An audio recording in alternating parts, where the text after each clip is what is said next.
Alors, le gouvernement prépare la loi de finances 2025. Une chose est certaine, les automobilistes seront impactés, avec d'un côté des aides moins généreuses et de l'autre, taxes renforcées.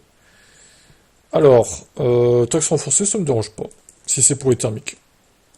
Pour les thermiques neuves, on précise, parce que j'estime que les gens, encore une fois, qui peuvent se payer une thermique neuve, je précise bien neuve, ils peuvent passer à l'électrique. C'est juste qu'ils ont la flemme et qu'ils ne veulent pas s'emmerder et qu'ils veulent continuer avec du thermique, coûte que coûte. Avec un déficit qui a dérapé, le nouveau gouvernement doit retrouver des pistes d'économie. Il ne devrait donc pas revenir sur celle-ci. Rien n'est été acté, mais on peut déjà s'attendre à une diminution de bonus.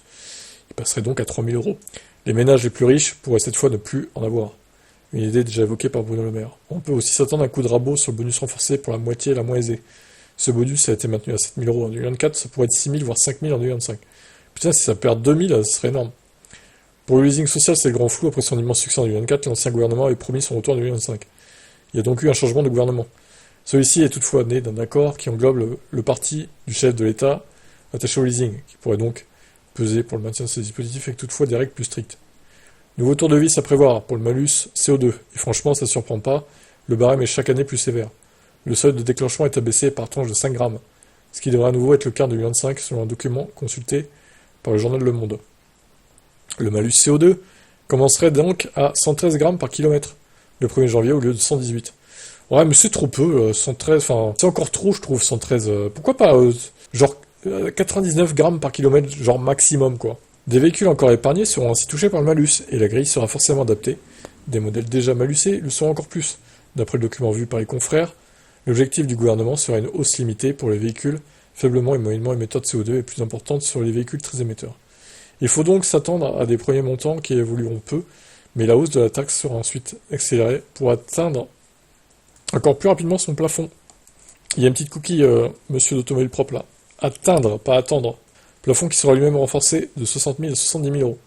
Si ce maximum délirant touche des modèles thermiques musclés, le fait que la grille démarre de plus en plus tôt impacte aussi les véhicules hybrides. Ah, RAV4 hybride, allez, chais, mange.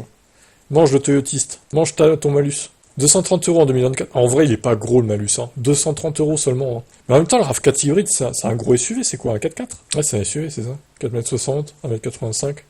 Bon, il est pas immense, mais bon, bon, ça va. Même si la taxe et le malus est à 500 euros, ils vont pas chialer non plus, hein, ça va. Hein. Quand t'as les moyens de te payer un véhicule à 40 000 balles, tu peux bien payer une taxe de 500 balles en plus, c'est bon. Hein. Surtout que c'est un gros SUV encore bien polluant, là. Même si c'est une hybride, bon, il y a quand même des rejets, quoi.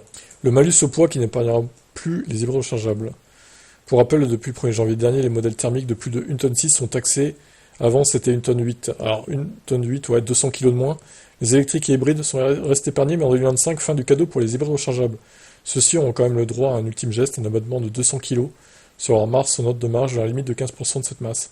Malgré l'abattement, des modèles vont particulièrement souffrir. Le 3008 hybride rechargeable a une masse en note de marge de presque 2 tonnes. Avec 200 kg d'abattement, on dépasse toujours de 181 kg, soit un malus au poids de 1810 euros. Ah ouais, là quand même, ça parle un peu plus déjà.